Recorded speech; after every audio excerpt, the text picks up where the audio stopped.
5 now.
Got 5:45, so we will go ahead and call the meeting to order. If everyone would stand for a moment of silence, and then we'll have the pledge. Thank you.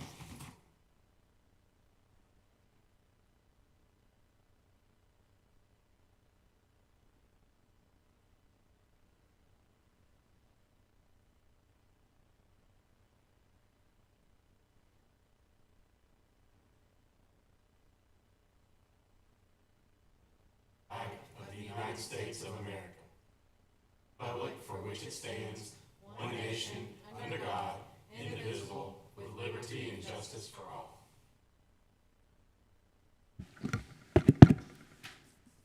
Madam Recorder, if you'd call the roll. Chairman Floyd. Present. Vice Chair Harrison. Deborah Thomas. Jeremy Burnett. Michelle Childs. Here. Superintendent Horrell. Here. We do have a quorum. Mr. Superintendent, would you lead us through our agenda? I will. The first up is the opportunity for public comment. Would anyone from the public like to speak? Hearing none. Next item. Next item is our report section, starting with the TLN representative update. The General Assembly is not in session, so I do not have an update.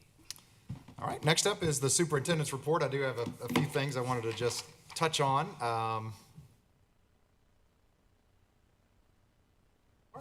Probably the most exciting news before us is the impending opening of the high school facilities at Lakeland Preparatory School.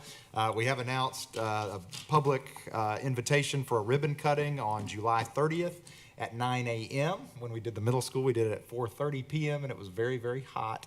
And we're gonna see if we can improve that by a few degrees this time. Although these days we'll see. I think it's hotter overall than it was then. I do want to just share with the board and the public, for those that are tuning in, that there are some buildings outside of the main building that will not be available immediately. I think we've determined conclusively now as soon as school opens, and that includes the football field house, the baseball, softball field house, and the multipurpose field house. We are in communication with Coach White and the other staff members in terms of when those would be available. We're expecting it to be just a few weeks behind schedule in terms of that first day of school. So our hope is now that the football team will be able to take possession of the field house on or before the first home football game, which is, I think, August 16th.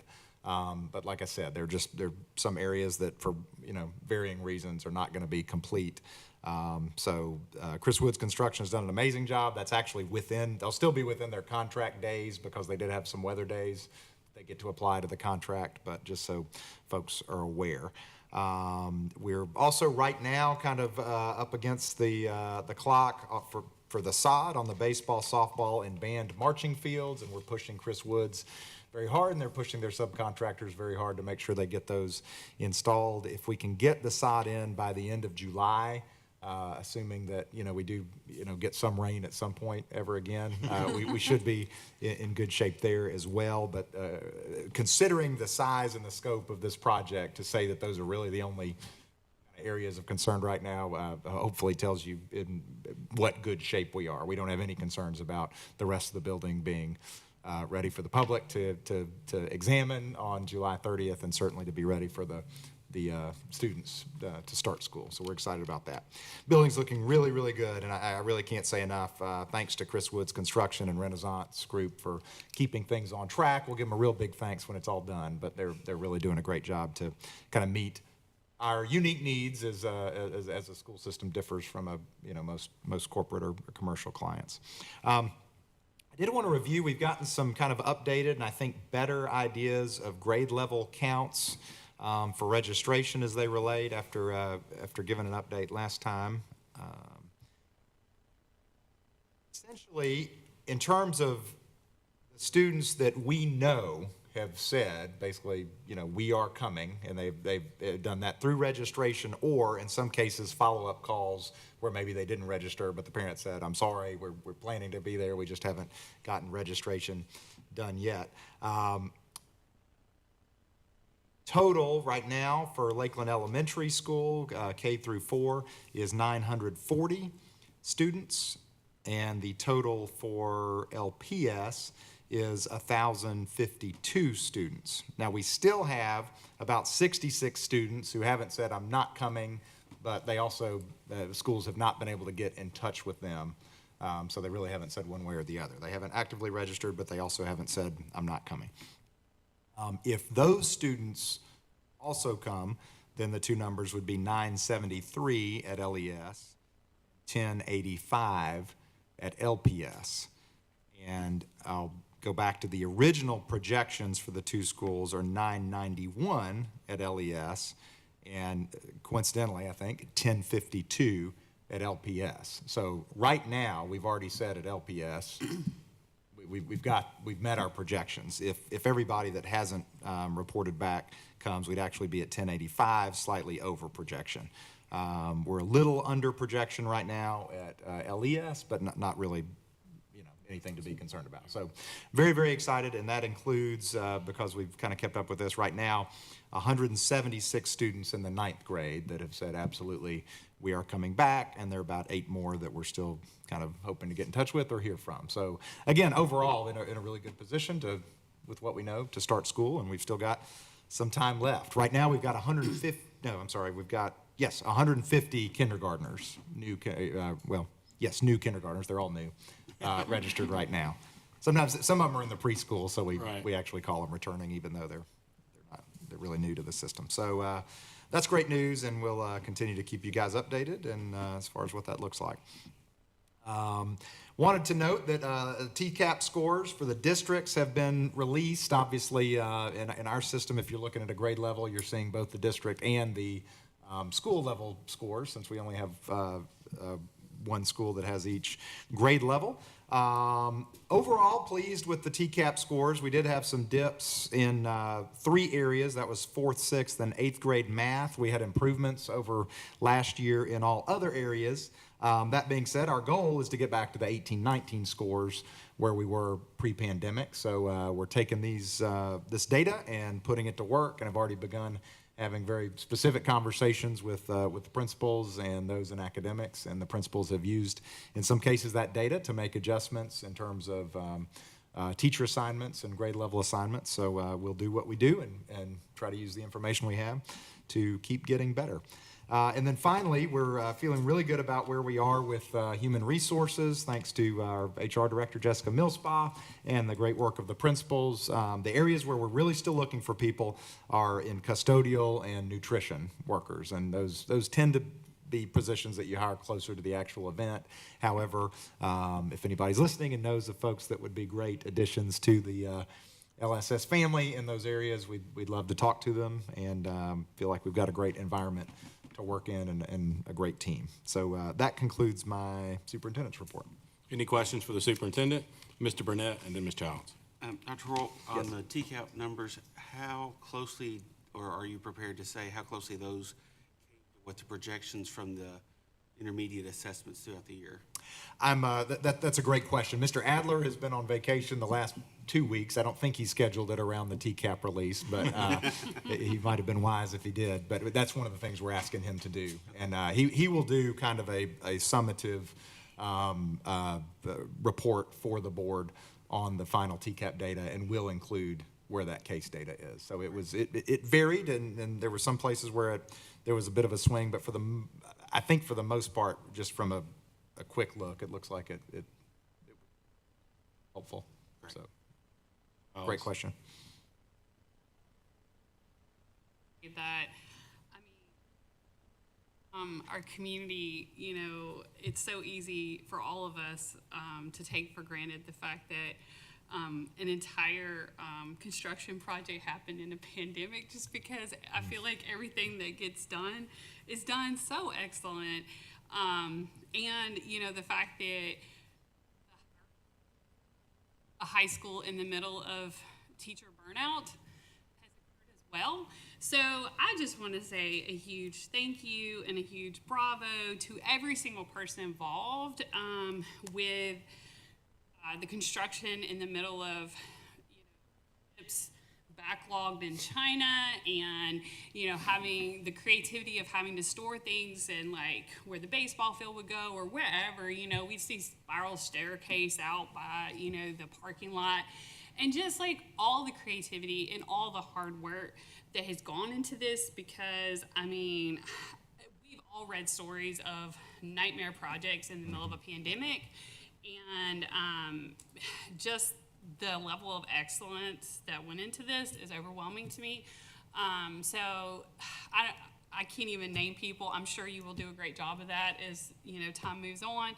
But a huge thank you to all the hard work you've done, and just every single person that's been involved in this project, because I don't think any of us take for granted that, oh yeah, of course it's like gonna happen. No, it was a lot of like concrete hard work steps that went into this, and of course we're all so excited for to welcome our amazing 9th graders. So, and new faculty. thank you for that. And I will say it's amazing to be part of a team, and by that I mean the contractors, the architects, the engineers, certainly Ms. Martin, Ms. Decker, I mean, everybody involved.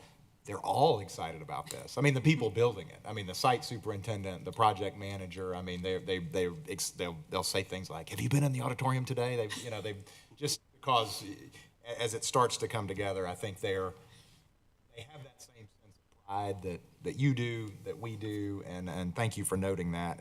But you're right, it does take a tremendous amount of thought, effort, planning, coordination between all those groups. But I don't think that would happen if they really just didn't care so much. They do. Dr. Mitchell, let me say, I mean, he's there every single day, catching things, looking for things, problem solving. It's been great. So I can't wait to show everybody. Harrison.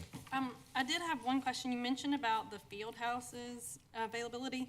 What about the concessions? Are those on track or available? And if the field house is not available, is the previous concession and locker room available if it's not available? Thank you for noting that, because I left that out. They're kind of in a group.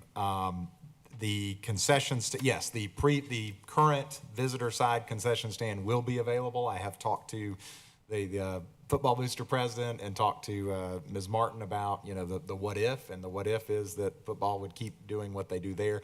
I really think we're going to be able to get them in. It might be a kind of 11th hour, but everybody's aware, again, of that date and the importance of that date, being able to play host, and so they're doing everything they can.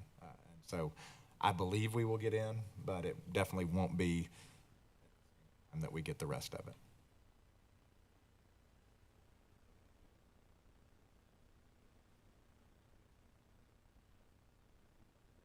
Correct. They don't include pre-K. Yep.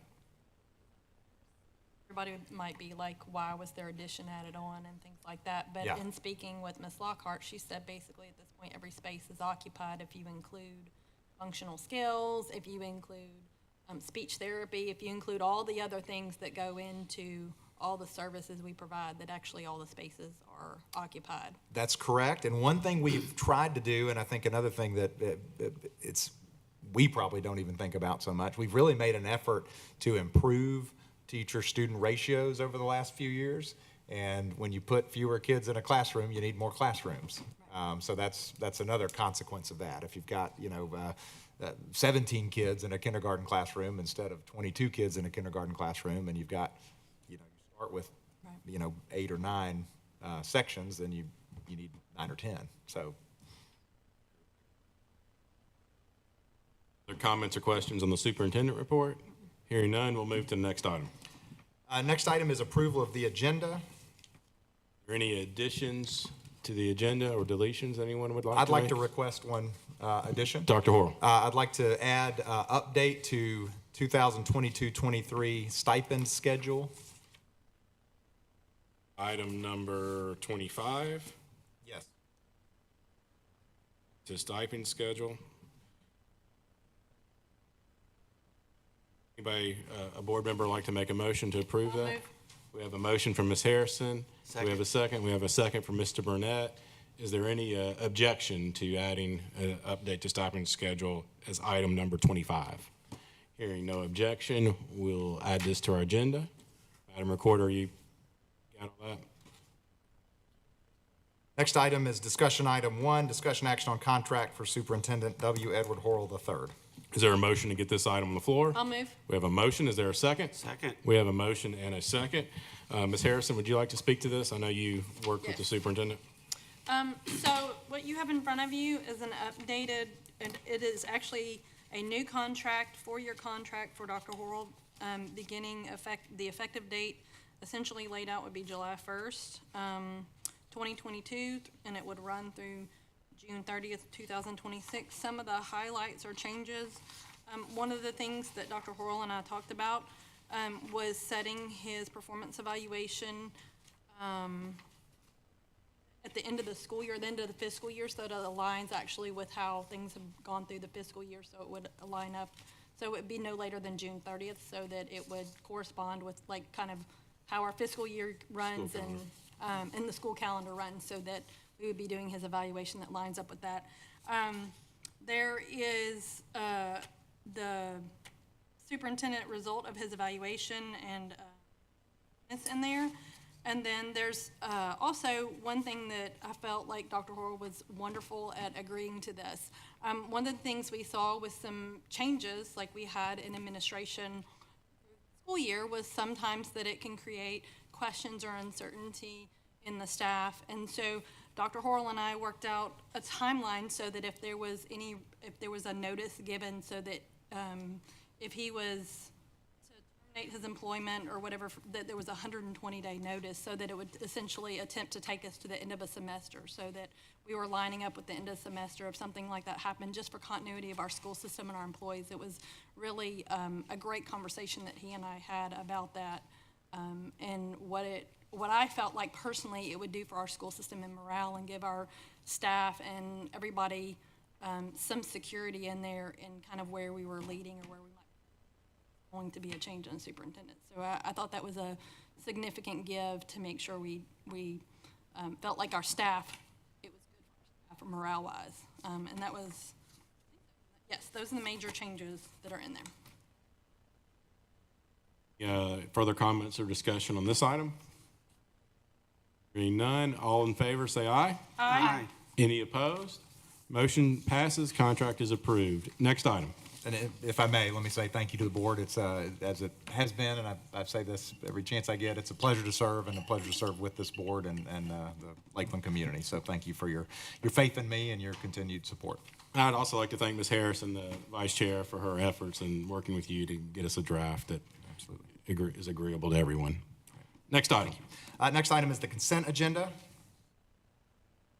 Did you have a comment on this item? I would. I'd like to, after discussing with Dr. Horrell his email earlier in the day, I have a number of items I'd like to propose moving to the consent agenda. Those would be items number 1, 2, 3, 4, 5, 8, and 19. And the reason being, all of those items, obviously number 1 is the meeting minutes, and the remainder of the items are all TSBA related.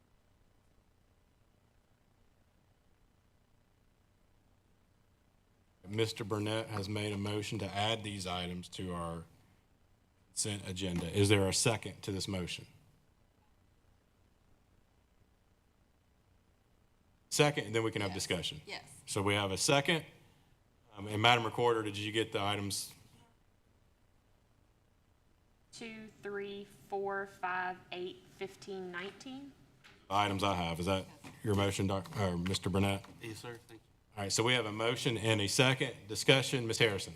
There was one where there was a strike through on the reference to TCA, and that was just, the red was maybe just incorrect as to where it was. So I was just gonna ask if administratively.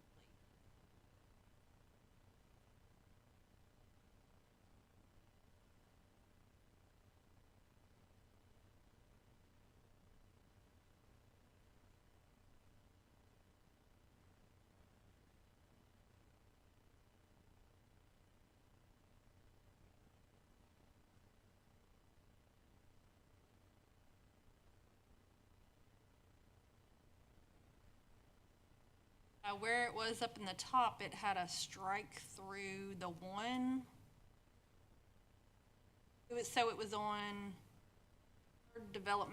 board member development opportunities on line 14. There's a strike through on the 2. Is that correct or not correct? Because the TCA is still at the bottom, or did that change? We can confirm that with Maybe Jennifer we just need to White. strike at the bottom. Administratively, the 2 needs to be fixed, or the TCA, whichever one. So I We just can want do to make that. sure that was. Usually true those up too at TSBA.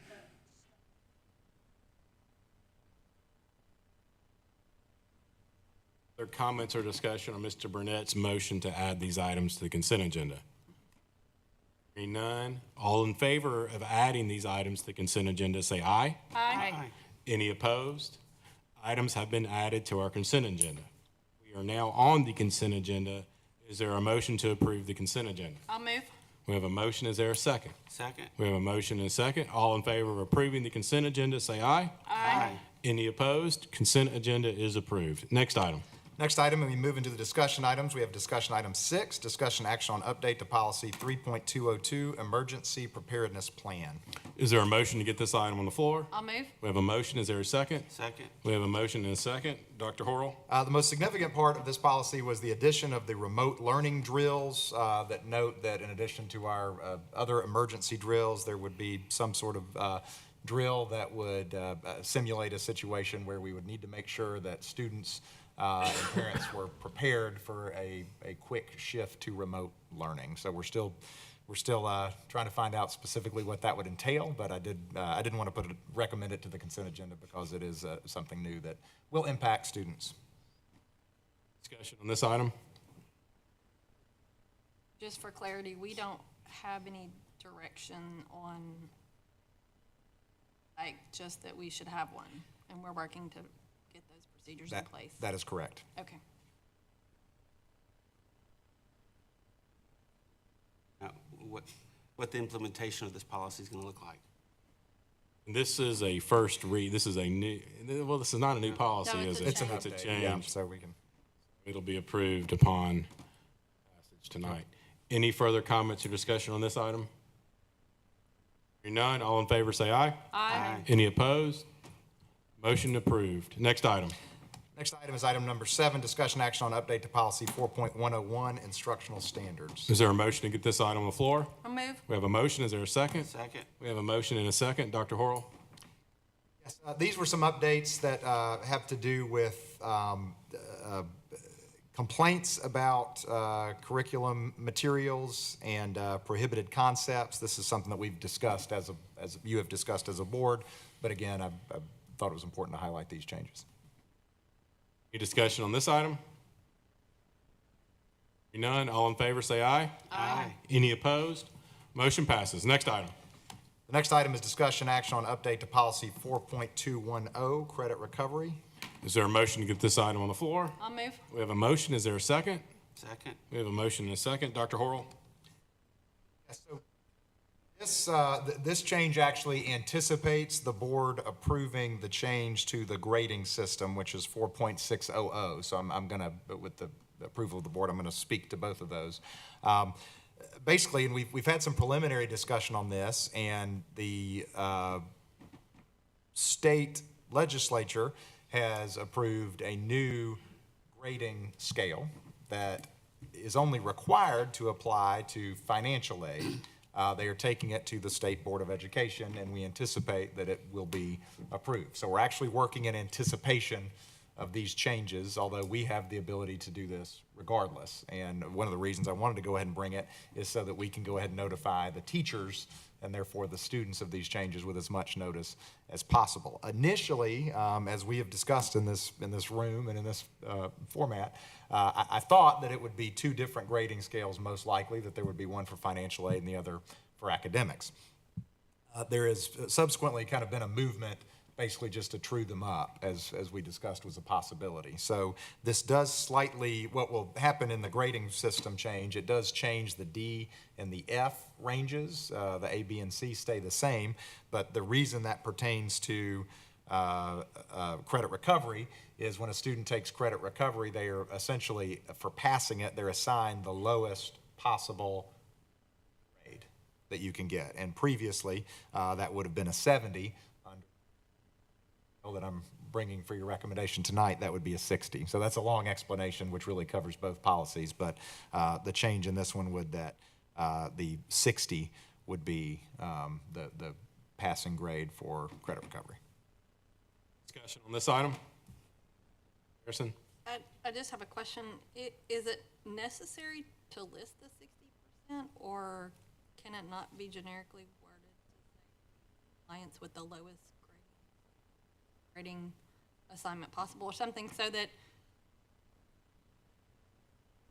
we change where it went, if this rulemaking or whatever is going on, where it would be in compliance, would that be a problem? I don't know if it has to be stated specifically like this, or if it... You could, yeah.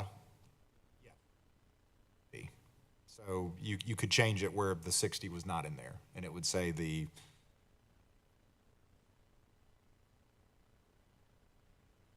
Like where, I think I'm picking up where Ms. Harrison's going, the idea of what if we just reference the other grading policy and state whatever the policy states is a D. And we would update grading policy and not have to worry about updating this one. it would be the because it's lowest cross-referenced. number. Lowest passing grade. I mean, that, Yes. the lowest possible passing grade. So you could, if you wanted to, you could amend this and say, students passing credit recovery shall receive the lowest numerical grade, the lowest numerical passing grade under district's locally adopted grading scale. And just say under, because we just said we weren't going to reference policy numbers That's directly. sort of what the second sentence says, right? If the district utilizes a locally adopted grading scale that differs from the uniform, passer shall receive a D. I mean, that's Yes. basically what it says. Make you feel any better, or would you like to Well, change no, it? I would like to take the reference to 60% out, but I'm not really sure how to word it correctly to happen where we can reference the other policy. So that's why I depend on your wording. I think that what he said would work. Say it one more time. See if I can say it again. Students passing credit recovery shall receive the lowest passing numeric grade under the district's adopted grading scale.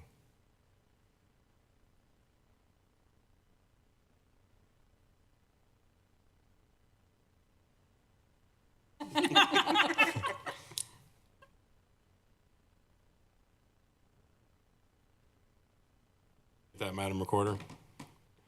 Ms. Harrison, would you like to make a motion? Yes, I would. Harrison would like to make a motion to amend. Please state your motion. I would like to make a motion to amend to the,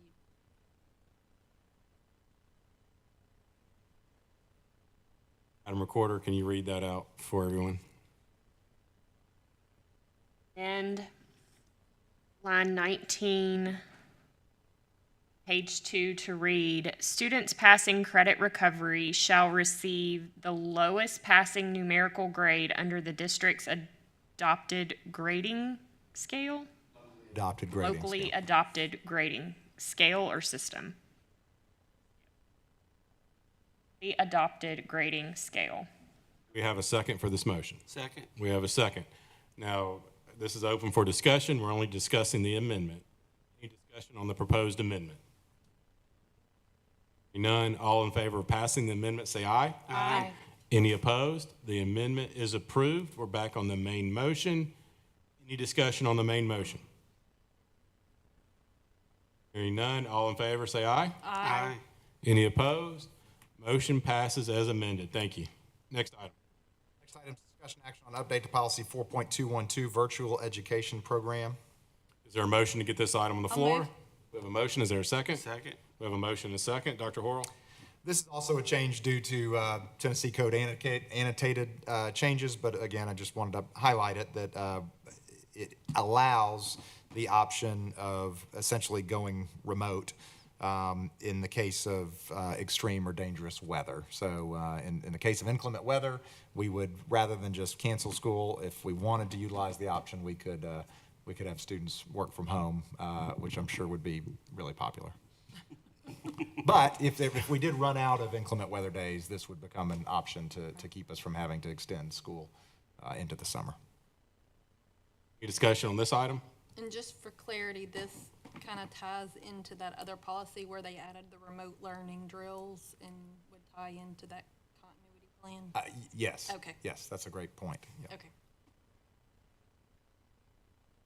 Further discussion on this item? Hearing none, all in favor say aye. Aye. Any opposed? Motion passes. Next item. Next item is discussion action on approval of policy 4.403, library collections. This would be the first reading. Is there a motion to get this item on the floor? I'll move. We have a motion. Is there a second? Second. We have a motion and a second. Dr. Horrell. Yeah, this is a brand-new policy, as noted, and this has to do with recently passed legislation having to do with both publishing the contents of library collections and also making sure that there is a committee in the school system that has a process for reviewing library collections, and also that there is an opportunity for parents to express concerns about pieces or materials that are in those library collections. And I want to publicly thank Valerie Speakman from Germantown Municipal School District, who worked with a number of the chief academic officers to kind of work through this. Our policy is not exactly like Germantown's, but we did use some of the language and starting point that they had, but we definitely customized this to make sure it was something that was, I think, effective and reasonable and manageable for the school system. So our goal certainly was to balance making sure that parents and interested community members have the information that they need, but also that it's something that is a process that makes sense for our school staff. So we feel good about this policy. Comments or discussion on this item? Ms. Harrison? So if I'm reading it correctly, the materials being considered would be monthly, and then there's also an annual review process for anything that's already been approved. Is that accurate? Yes, and the annual process would actually be kind of an ongoing process, but yes, A protected reading list or the reading list that the board it approves? is, yes. Would not come before the board. This would be principal and the library committee, collection committee would process for this approval. Correct. Mr. Burnett? Dr. Raw, I know at a law institute,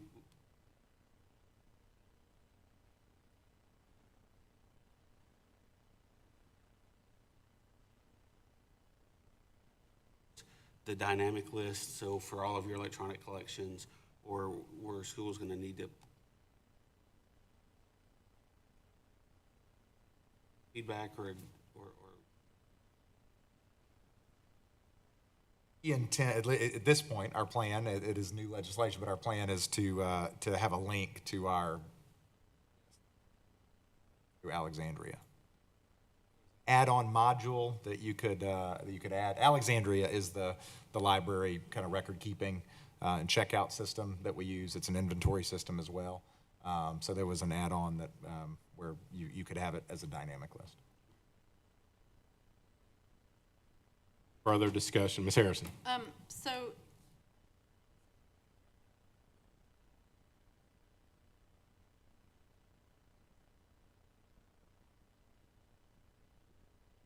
What the law says is that you, by July, that I think it says by this school year, you have to have, the law goes into effect that says this school year, you have to have a process for doing it. So I don't, my understanding is there's not a hard deadline to have it done. You could certainly suspend the second reading if you'd like, but I think it would be appropriate. Our next meeting is the first day of school, so I think we'd be well within the law if we.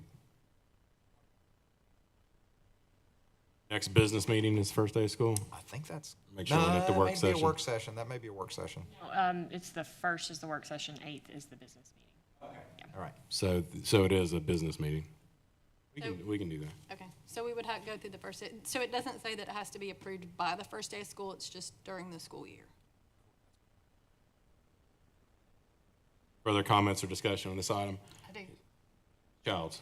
I asked you, but I wasn't exactly clear on the answer. And I know the next policy also mentions vendor contracts with online.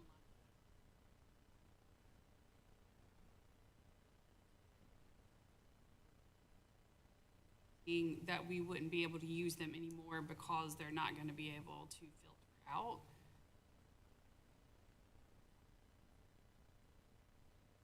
You are talking about the 4.406, the use of the internet? Well, that mentions new contracts. I don't know. Because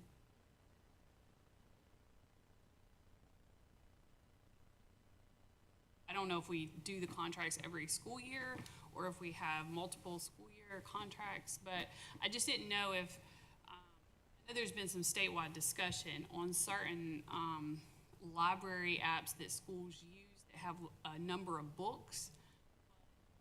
Trouble with them being filtered to adhere to the state law. Does that make sense? I think So I that's what was got you. trying to Yeah, I ask. think I think Ms. Childs is talking about the filtering requirements to not allow inappropriate materials to basically Yes, get in the like, hands. so my understanding was during the school day, it could be filtered, but certain companies did not filter them at home. So on the Chromebook, the student could potentially check out a book that wasn't approved by our school system. And so I'm asking if we have any, not a new vendor, but a current vendor that we're using that's going to not have the technology capabilities by school year to be to help us be in compliance to state law. I think, if I'm understanding, I think your question will apply to 4.406, but not the library collections, because the library collection is, as Chuck Cagle said, is the library collection. So we approve digital checkouts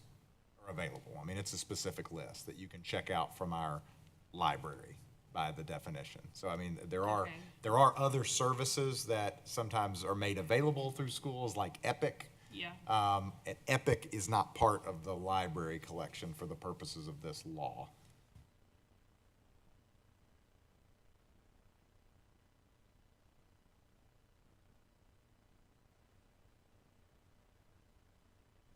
It is new law. Right, There right. are different opinions on the law, and I have full disclosure. Yeah. This policy reflects Cagle's opinion that a library is a library, as he said it, that a school library is a school library and does not include outside services that a teacher may say, if you'd like to do some extra reading, here's a free app where you can, other books. That's a different conversation.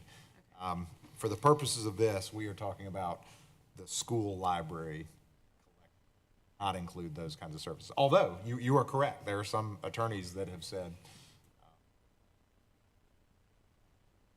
And I think he was more speaking if you had the specific app, on the Chromebook, and it, not just the teacher said, hey, go, reference this specific thing. So, but yes, it gets into a lot of gray areas. and just to Okay. be clear, the Chuck Cagle guidance was one where he was presenting at TOS to a Okay. group of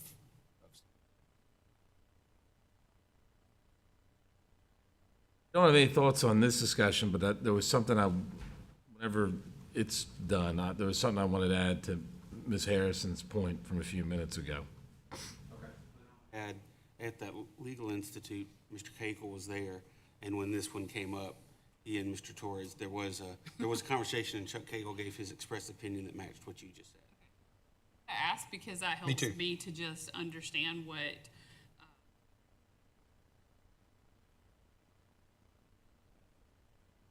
I think that's all we could do is Yeah. pick an interpretation and go with it. I Absolutely. feel very certain that very soon somebody will say a library is not a library. And we'll deal with that, but. Do you know what a library is? but thank you for the I thought I clarification, did. because it is confusing. Ms. Harrison's point about when this policy needs to be adopted, I think that the Age Appropriate Materials Act says that the policy needs to be adopted by the beginning of the school year. And if the business meeting is after the first day of the school year,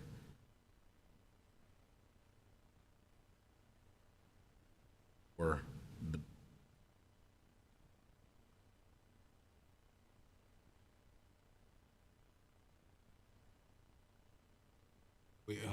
Hold on. Just procedurally to make sure I'm up to speed. We're talking about the library, the current policy before us, correct, Mr. Plumley? yes. The current policy relating to new policies requires 2 readings. We have a process that allows us to suspend the rules that I believe requires a 2/3 vote. Am I right? Can somebody check that, confirm that? Almost positive that's correct. Let's double check that before we vote. The 2/3 or a majority. It's 2/3, but I'm not sure what our policy says. It would be 2/3 of the board, which would be, it would have to have 3 out of 5, right? Which is 1.6. So it's the same either way.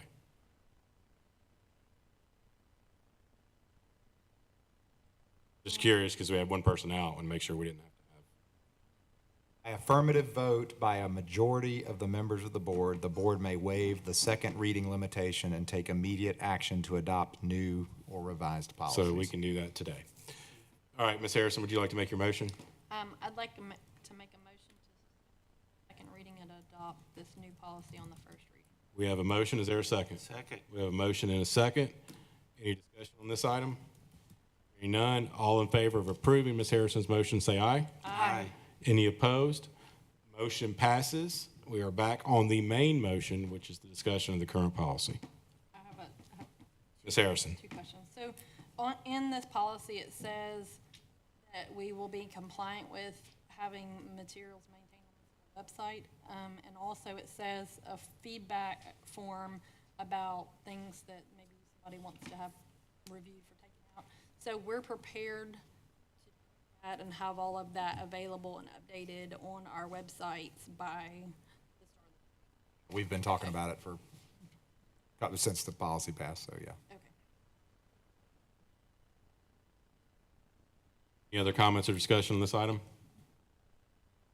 None, all in favor, say aye. Aye. Any opposed? Motion passes. Next item is discussion action on update to policy 4.406, use of the internet.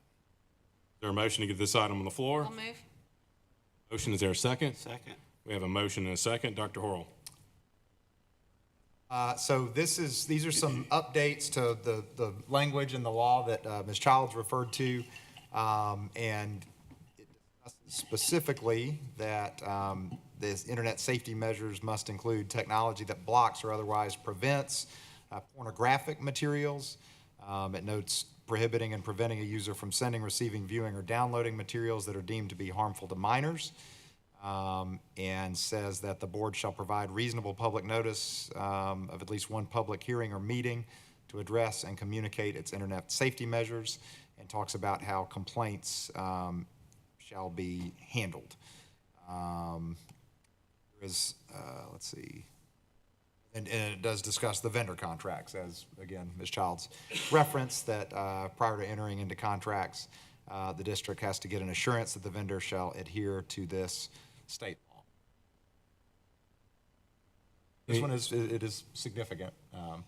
I'll go ahead. Yeah, I'll just open it up for discussion. Mr. Burnett.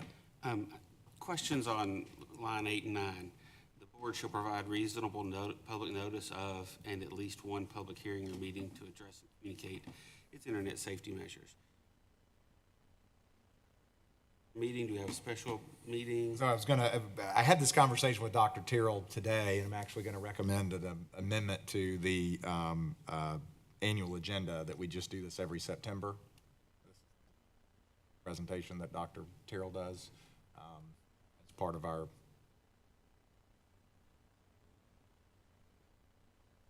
I would think a reasonable notice would be the same reasonable notice that we give to board meetings, and therefore if it was an agenda item,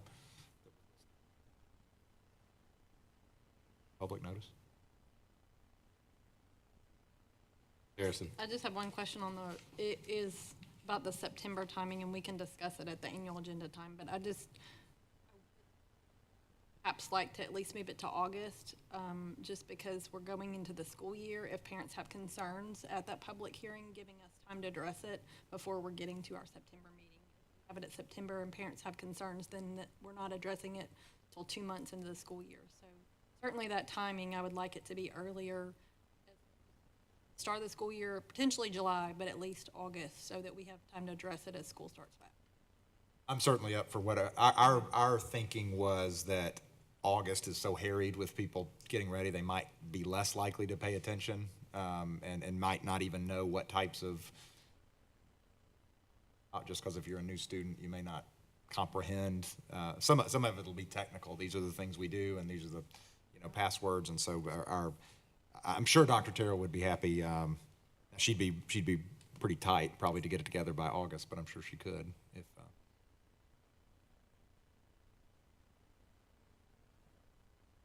I like Dr. Horrell's response, though, because many of us know what that looks like on the first day of school, which would be our next meeting.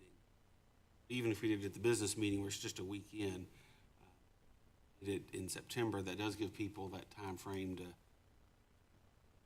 try out, see some things. Because typically what I would expect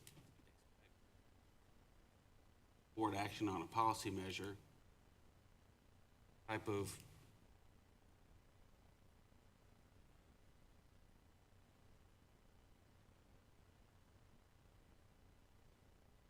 My understanding of the reading, so the board shall provide reasonable notice, like hearing or meeting, discuss and communicate its internet safety measures.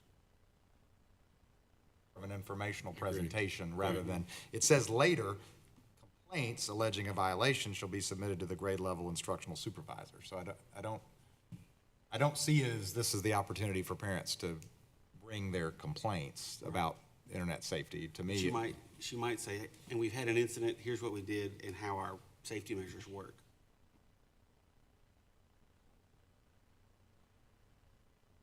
and we're constantly, I mean, she's, Dr. Terrell calls it a walled garden that our kids kind of operate within, and those kids figure out how to take chunks out of the wall, and we're constantly repairing that wall. So, I mean, there's definitely some, it's an ongoing process. I think there's certainly some examples there, but I will say, because I think it needs to be said, I feel very, very confident that our internet safety measures are among the very best anywhere, and I attribute that almost entirely to Dr. Terrell and her work and her kind of commitment to student online and digital safety. But again, we're open to the pleasure of the board in terms of the timing of that presentation.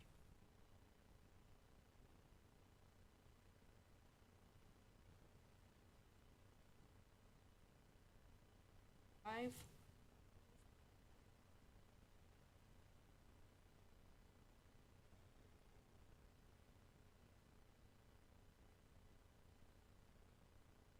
It just seems like it then, what do you define as legitimate?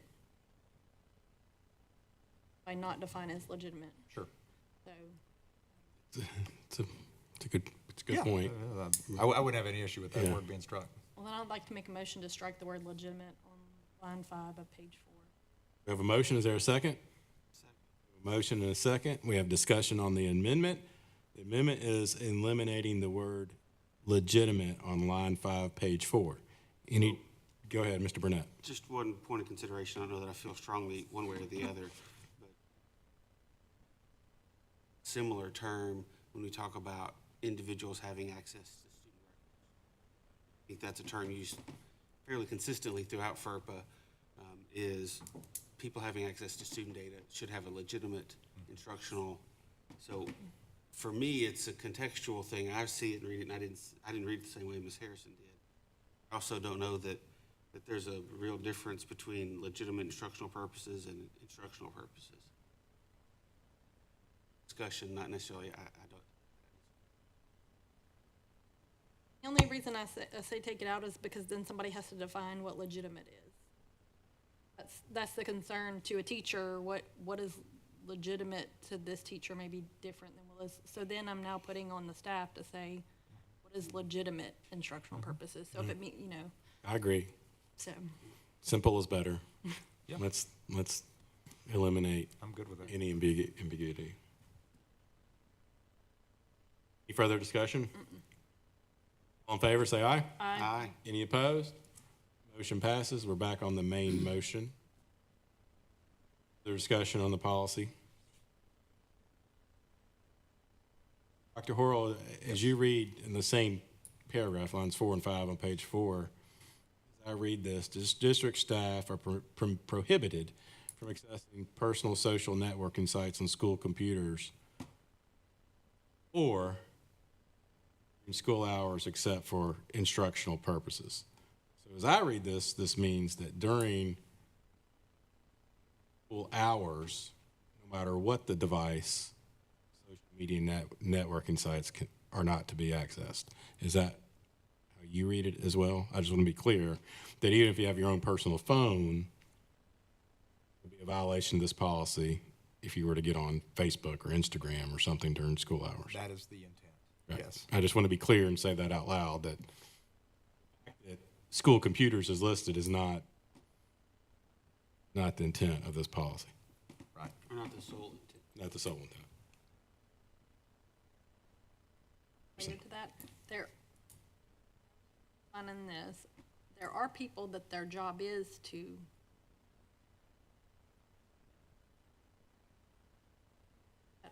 during school hours, since we do have people that is their job in our school system, as part of their job. My understanding is that that would be, Is that instructional An purposes? instructional Okay, I purpose, just want to yeah. make sure that that's considered an instructional purpose. if we wanted to add an instructional or work-related purpose, I suppose you could. I'm just, I see the personal social networking sites. okay. And so at that point, they're not accessing their personal. that's a good point, too. They're accessing the Okay. school. Childs. I do have a question. So,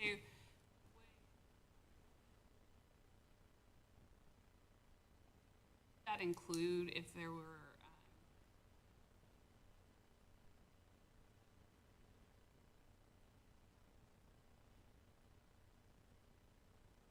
Example. so I had sent you some information where, some school districts, if they got a red flag on a student, they followed up, see if they had posted things that would be a security risk to the school. Because some kids actually do make it public and then they, announce what they're going to do. Just thinking through if that would.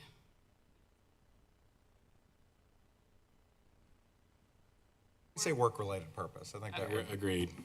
Because I don't think that would be instructional, Right, I'm just, but I do think it's very work-related, and we want them to be able to do that in those instances. yeah, if you approved it and that was Yeah, a I think it's great. policy that we had, you know, or great. some kind of red flag we needed to absolutely. follow up on.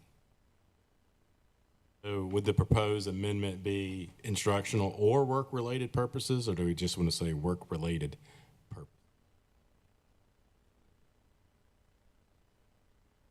That, well, I'll make a motion to amend that we change the word instructional to the words work-related.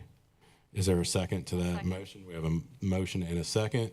Any discussion on the proposed amendment? Hearing none, all in favor say aye. Aye. Any opposed? Motion passes. Any further discussion on the policy? Mr. Burnett? Not to laser focus on two lines of this policy, but just for clarification, it's probably just my edification. Computers are during school hours. Times when we do policy, we talk about school hours, school property, or school-related events. Should this policy cover school-related events, or are you happy? I'm happy with, I wouldn't try to suggest somebody couldn't.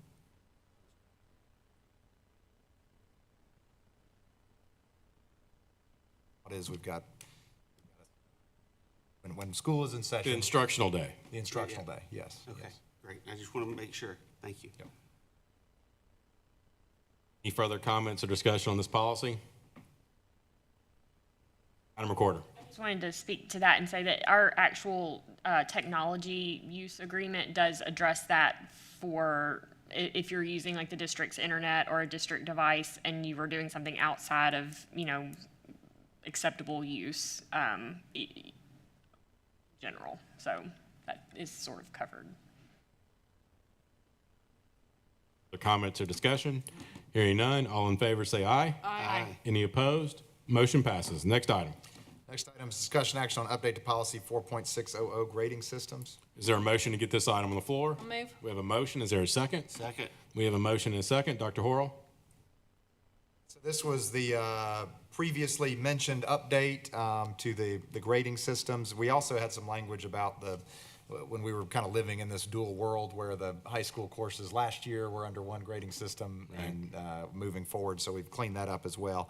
Essentially what this does, or what it intends to do, is make our high school, our board adopting grading system, it's not high school, grading system, match the state's proposed financial aid system. The change is to the D range, where we had previously adopted 65 to 69, a D under this system would be 60 to 69. Previously an F was 64 and below, and an F here is 59 and below. Any discussion on this item? Mr. Burnett? Well, Dr. Roy, you and I talked briefly about this, that you had indicated you didn't find any research that showed that 65 or 60 was really What I was saying is I couldn't find any rationale for why those numbers were shown. Well, I guess that's the same thing. yes, Yeah. sir. All right. Other discussion? Hearing none, all in favor say aye. Aye. Any opposed? Motion passes. Next item. Next item is discussion action on approval of policy 5.119, employment of retirees. Is there a motion to get this item on the floor? I'll move. We have a motion. Is there a second? Second. We have a motion and a second. Any discussion? This is a I new will note policy. this is a new policy, yes.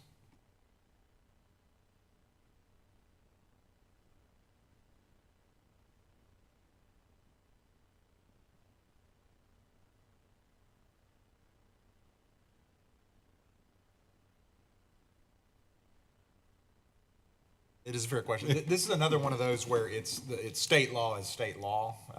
So, I mean, it's, like I said, the state law is in effect regardless, but it would likely be helpful to go ahead and have it in place.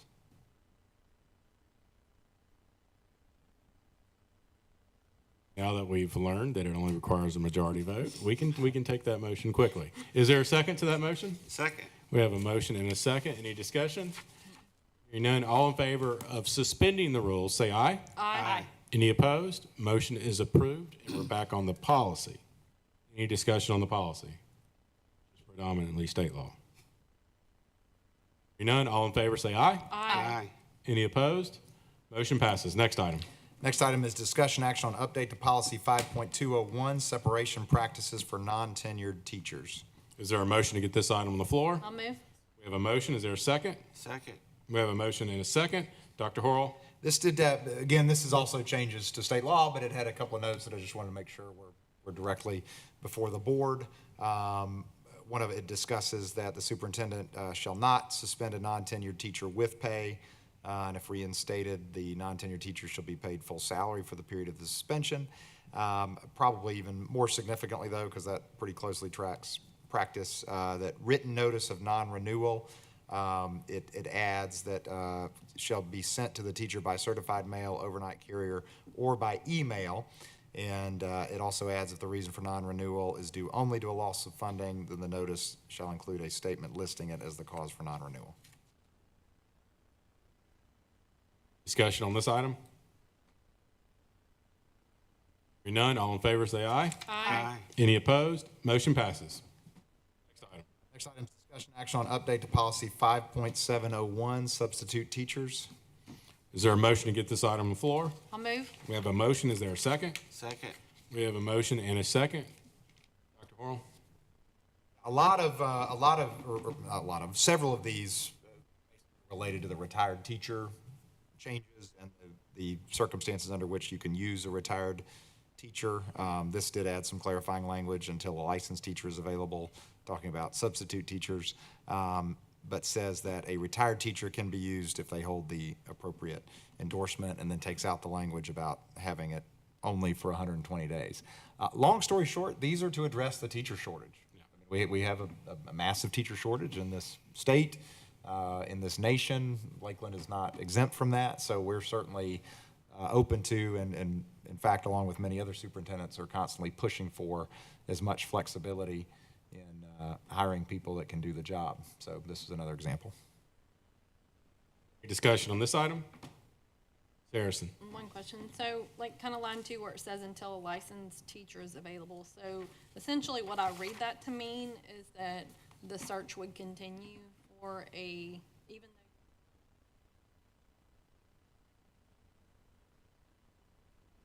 though, or that school system should continue to search for a licensed teacher for that. Am I correct in reading it that way? I'm just curious.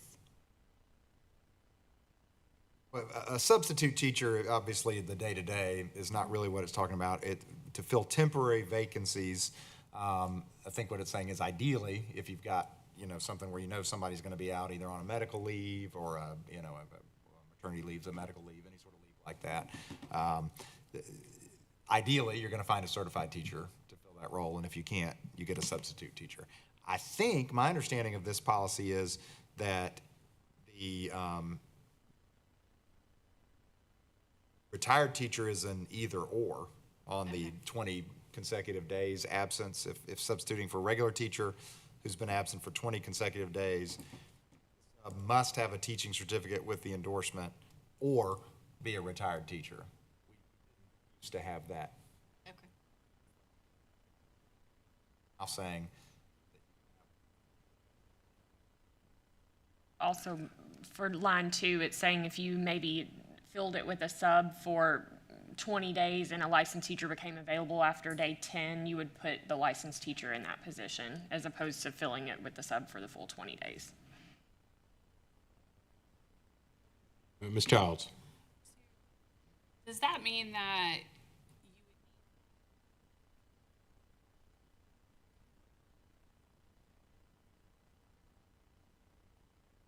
would have to be used first before you used a person who's not a licensed teacher sub?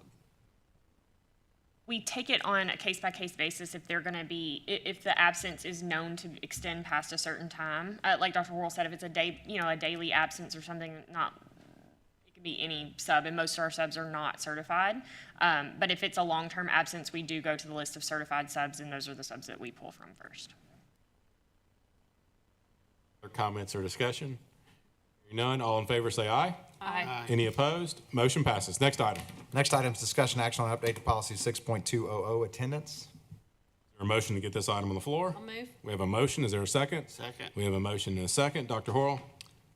This is, I think everybody's aware of it. We've discussed it, but there are some changes to the attendance requirements and basically says that there's no, the attendance and academic requirements to getting a driver's license. And the state has removed the academic requirements, but kept the attendance requirements. Again, this change is state law requirement. Any further discussion on this item? Hearing none, all in favor say aye. Aye. Any opposed? Motion passes. Next item. Next item is item 20, discussion action on update to policy 6.409, reporting child abuse. Is there a motion to get this item on the floor? I'll move. We have a motion. Is there a second? Second. We have a motion and a second. Dr. Horrell? These are also changes to state law, but again, just wanted to bring them before the board, talking about child abuse training now is required, not of all school personnel, but employees working directly with students, and that if alleged abuse involves somebody previously employed by, or otherwise affiliated with the school, then the report can be made directly to DCS and law enforcement prior to notifying the coordinator. So these are fairly small changes, but they do provide that guidance that we need in a situation like that. I want the board to be aware of that as well. Any discussion on this item? Hearing none, all in favor say aye. Aye. Any opposed? Motion's approved. Next item. Next item is discussion action on approval of the 22-23 annual agenda. Is there a motion to get this item on the floor? I'll move. We have a motion. Is there a second? Second. We have a motion and a second. Dr. Horrell? We did make some changes to the annual agenda and presumed in this case the change in the superintendent's contract with the superintendent evaluation. We also now, if we wanted to, or we could wait until next month to discuss when the technology safety presentation would happen. Any discussion on this item? I was gonna add, I know we touched on it some earlier. I have no objection to it potentially being done September this year to allow more time since it is new law, but perhaps in future years. It might be something to do in May so that, there's time to change procedures over the summer. I don't know, just some thought there that, You talking about the internet procedure? yeah. So Protocols. I have no objection to having it in September this year since we're so close to, since this law just took effect and whatever. But in future years, I'd potentially like to look at it.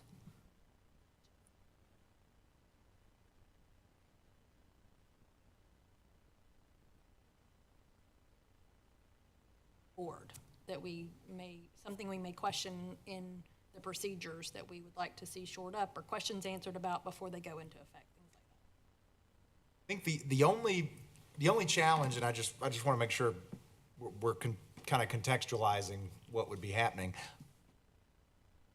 A lot of the internet safety that I think is required by the law has less to do with procedures and more to do with the particular vendor or technology that you have. So I do want to be clear that if we, it's a process to get these things in place, and there's a lot of syncing and there's a lot of coordinating that happens technologically.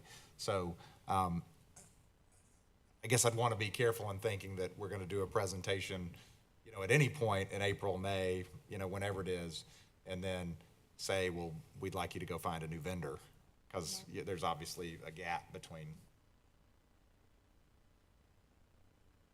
happening and I guess what the board would take out of the presentation in terms of happening. Two different, I don't know that they're different, but there's, I guess, two different fact patterns. One, as I see it, is an informational presentation informing parents of what we're doing Graphic to materials protect from their getting in children their- from in being their hands. exposed to Right. inappropriate Right. material. The other is how our vendors are doing that, which I think is the same thing. Well, except that in most cases they are, because if you're talking about a child accessing pornographic materials on a laptop, there's a computer software program that alerts us if they are trying to do But it. to Ms. Harrison's point, you could have the vendor discussion January, in the informational presentation to the parents in September. They don't have to be at the same time. The vendor discussion has to be in front of the parents, right? Does that make sense? I'm trying to, to me, the informational session is Lakeland School System sharing This is what we're doing. the technology that we use, which will be a vendor, because we're not writing the Correct. technology. Correct. This is the technology that we use to keep pornography out of the hands. I guess if what you're saying is, if the board said, we don't like the technology that you're using, when it is, because it's going to involve. And I think as a practical point too, the board really hasn't been involved in being part of, It's operational. I mean, yeah, I think being part of those vendor selection process. well, and so- as a technical point, I'd say that by design. Agreed, the board- agreed, yeah. agreed. So I don't know that they're, Ms. Childs. I read the policy, and I don't know, maybe we could ask the legislatures what they meant, but I guess it doesn't really know what they meant, but it sounded to me like it was just wanted to make sure school boards were explaining to parents how the kids are being kept safe from. I think that's, Okay, and so, which is kind of unusual, in my personal opinion, to have it at a board meeting instead of a parent assembly, like a curriculum night or something like that. But that's what they require of us by state law, is to present this. So, to me, I don't know, it doesn't really matter to me, but I kind of like the September idea of doing it every year so that when parents get past all the school supplies and all the chaos, and then should they want to tune in or show up and, hear the, presentation and, if it spurs them to submit a question or something, if that's possible. To me, that seems to make a little more sense. And if somehow we end up asking a question about our vendor, I'm sure that would be, to have that conversation. the annual agenda item, so we approve these every year, so it's something that could be addressed next year if we don't like it. Ms. Harrison? purposes, what I'm assuming into the intent of the legislators is that it comes as a board-produced or board-involved item so that the board becomes responsible for the internet safety that whatever the school district is doing, and it's not just the technology person presenting it at a PTA meeting or PTSA or PTO meeting, that there is some onus on the board. So that's why I bring up timing matters, at least for this board. If we're giving feedback and we want to be able to, we're taking responsibility, because that seems to be the intent of the legislatures, that we have, if we find something is not stringent enough or whatever, that we're able to give our feedback and say, well, we need to start looking for either the vendor that we have to do this, or the vendor to do more, or whatever that is, or the vendor's doing too much, whatever the conversation is. But it seems like the intent, based on the fact that it's coming at a school board meeting and not a teacher-parent meeting or whatever, is that the board have onus in this process. And so, me personally as a board member, if I'm gonna have onus in the process, I'm going to analyze and participate and not just learn, but I'm also going to ask questions that other parents or say this isn't satisfactory, and that we as a board, I think we'll have to potentially say, yeah, we're not okay with this, and give direction to Dr. Horrell or Wanda or whoever, say, yeah, we're not okay, we need more, because there may be that I see something that Kevin may not see, or that, Jeremy has a different opinion about, so kind of putting it up here does maybe require us to give you direction on this is not enough, or Dr. Terrell, this is not enough. So that was my take on it, and my interpretation is I don't know how logistically that looks, because again, this is a new law, but that's the picture that I see. I think you're right about the impetus. I think it's people asking legislators, what are you doing about kids getting pornography potentially? And their response is, I'll tell you what we're doing. We're going to make the boards. I see that as two separate issues, or two presentations. One, I think one is Dr. Horrell or Wanda or whoever the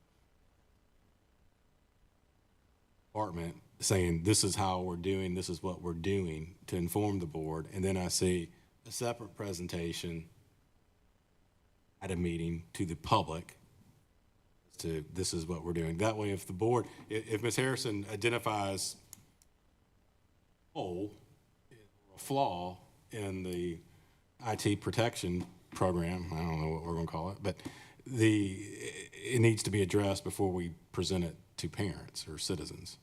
Does that make sense? Both be public. You're talking both at a public Yes. meeting. Yes. One's like, yeah.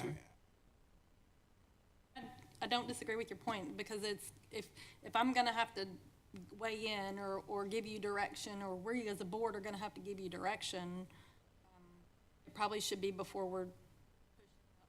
Seems like it's sort of taking it slightly out of an operational setting. Like it's,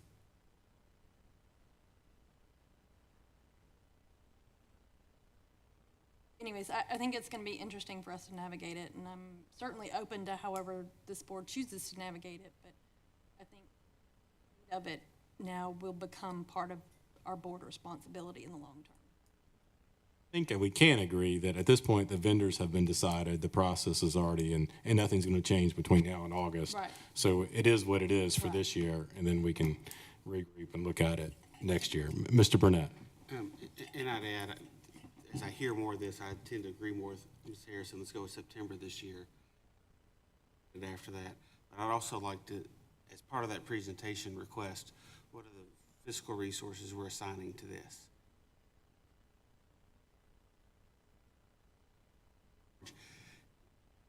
And see something she doesn't like, catches, that we're not doing, whatever alphabet soup protocol to protect students because of this.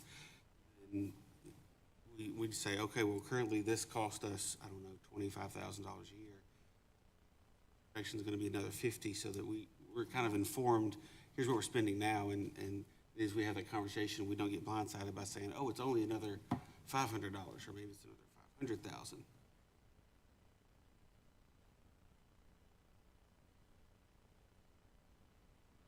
Other comments? So we're on the annual agenda, and currently this item is not listed on the annual agenda. Am I correct? Correct, yeah. Would somebody like to make a motion to? I will. Okay, Ms. Harrison. For September, I'd like, you said September would be sufficient to make a motion for presentation to be in compliance with the public on what we're doing currently. Whatever terminology you would like to use for that. What's the right terminology for what we're calling it? I think the law had, Internet safety measures. I would like to make a motion to add to internet safety measures to the September agenda.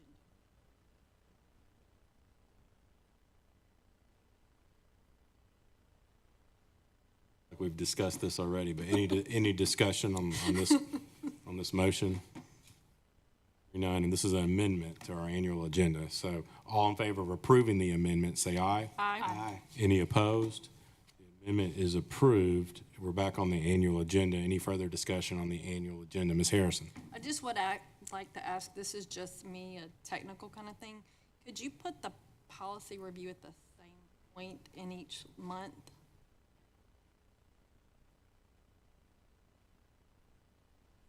Standpoint, because I sit there and I look and I try to skim. So meaning like in February, it's at the top, and then in January, it's in the middle. So the section to review, can you either put it Gotcha, at the top or the gotcha. bottom? So Yes, that- absolutely, yeah. Okay. We can do that. My former boss would say parallel content because she was an English professor. That makes perfect sense. Any further comments or discussion on the annual agenda? Ms. Childs? Okay, on a policy we had earlier, it changed the name of the TLN representative to legislative representative.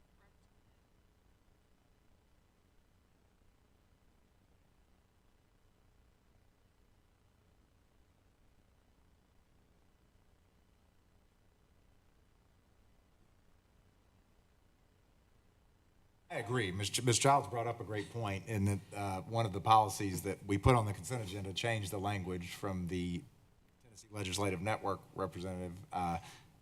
I'm guessing, I'm speculating that that's an old term or even maybe an old organization that doesn't exist anymore because TSBA is dropping it. So I think the thought is, yeah, change that on our regular agendas from TLN representative update to legislative representative update, and then change it anywhere it appears, just like we do Weren't with. sure what the network was.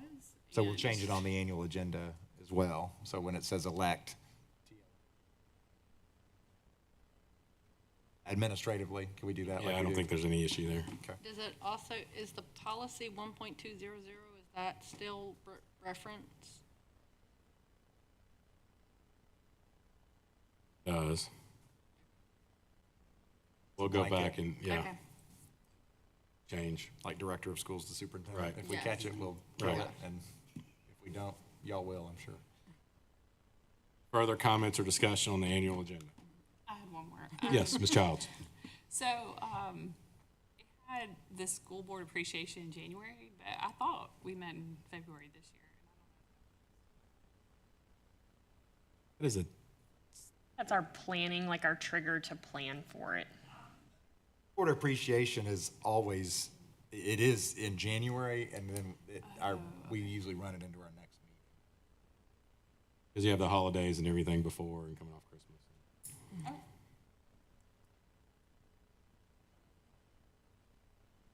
Very important. Any other comments, discussion on the annual agenda? Hearing none, all in favor of approving the agenda as amended, say aye. Aye. Any opposed? Motion passes. Next item. Next item is discussion action on approval of the professional development plan. Is there a motion to get this item on the floor? I'll move. We have a motion. Is there a second? Second. We have a motion and a second. Dr. Horrell? State law requires that we get a board-approved professional development plan. We did make an update to Area 1, to state assessment design and backwards planning, talking about the relationship between instruction and assessment. Any discussion on this item? Hearing none, all in favor say aye. Aye. Any opposed? Motion passes. Next item. The next two items are related. Next item is discussion action on assistant cafeteria manager job description. This is specific to the middle high school situation where we're going to be serving out of two separate, even though there's one centralized kitchen in this case will be serving out of 2 separate spaces, and the recommendation was made that we have a kind of second in command that could, independently make calls in the other space, and then also to serve as a backup if necessary, since it'll be changing the scope quite a bit. So we thought it was a good recommendation, and so we have a new job description and a salary schedule that's slightly different for the assistant cafeteria manager.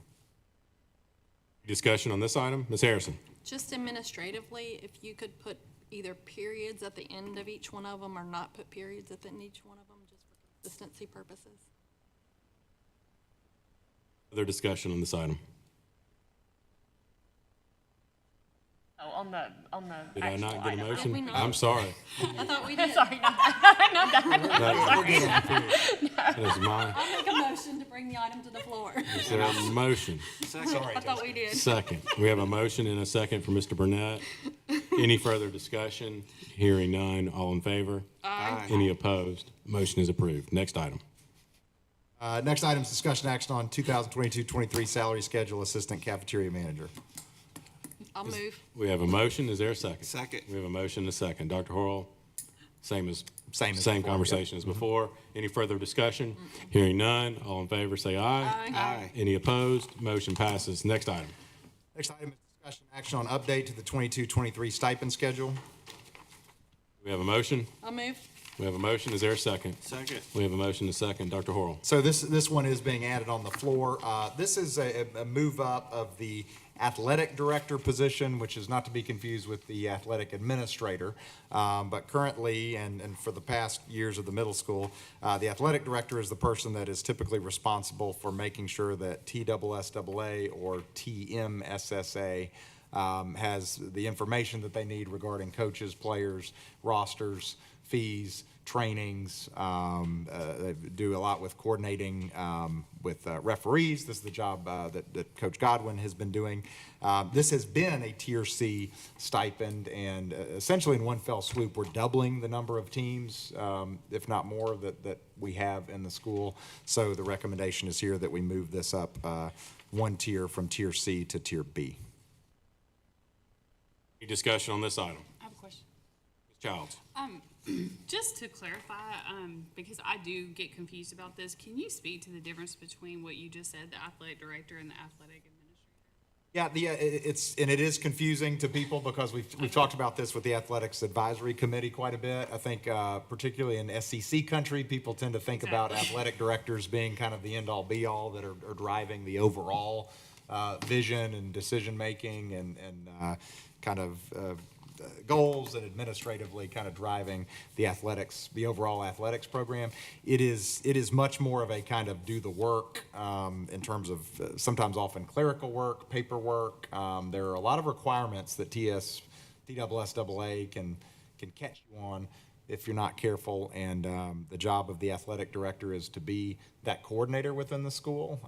The athletic administrator is the person that is designated by the principal to basically make actual decisions. So, I mean, it's the athletic administrator obviously has oversight and supervisory oversight over the coaches and would have a different level of I guess, authority, as it were. The athletic director, in most cases, is just and often one of those coaches. So the athletic director would not actually have authority over, say, another coach or what's going on. They would be responsible for kind of wrangling the information. But if there was an issue, if there was a parent complaint, if there was certainly a serious allegation involving an athletic player or coach, that would typically be handled by the athletic administrator under the supervision of the principal.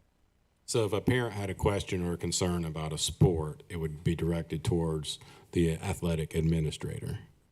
Well, if that question was about where do I get the health form that I need to, for tryouts, or where are the schedules, where the roster's posted, or, that might be the athletic director, depending on what the question is. I mean, a parent that's just got an informational question, it would probably be the athletic director. If the parent said, I've got a problem with the coach, and I think the coach has been abusive to the players, for example, or I think there's inconsistencies, or I've got major concerns about the direction of the program, they would go to the athletic administrator. Would it be fair to say that a parent could start with the athletic administrator and then be directed to direct? I think one point of contact is generally better, and the administrator could point them in a direction that. Absolutely. I'd say the athletic administrator would be the Yeah. first point of contact.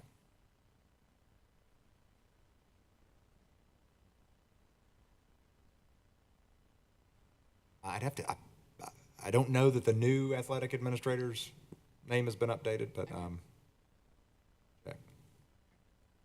And it might be putting that out there because I don't think, one of the things that happened before was that people would be like, who is,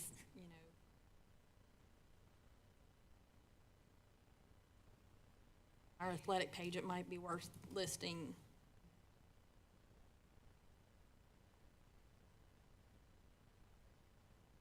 I was trying to find on our website the athletic director job description. So the question I had is, I know when we set some of this stuff up, it may have just referenced TMSAA. I don't know that we updated the job description to potentially reference.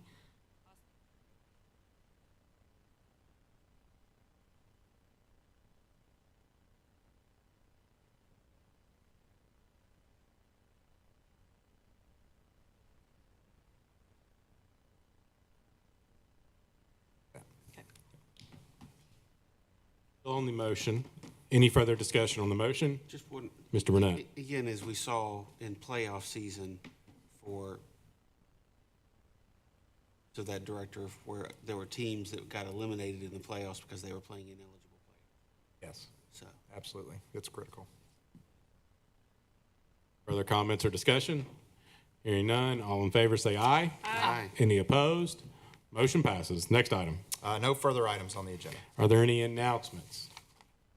When is the ribbon cutting? Saturday, July 30th at 9 a.m. 9 a.m. First day of school? Monday, August 8th, What's our start time, Dr. Horrell? We've had lots of conversations about 8:15. 8:15. For all grades Eight- at Lakeland Preparatory School. It is 9 o'clock for all grades at Lakeland Elementary School. Very good. Any other, Ms. Harrison? Has there been any, I don't think I've seen any, I know we talked about it at the end of the year, and there's great communication about it at the end of the year. Have we, with new parents and new whatever, it might be a great. Catching buses, we'll get their bus pickup time, but people tend to drop off at least that first part of the. Yep, great You know, point. Yep. It's gonna be staffed, early for people to show up. Any other announcements? Hearing none, do we have a motion to adjourn? I'll move. We have a motion. Is there a second? Second? We have a motion and a second. All in favor? Aye. Any opposed? We are adjourned.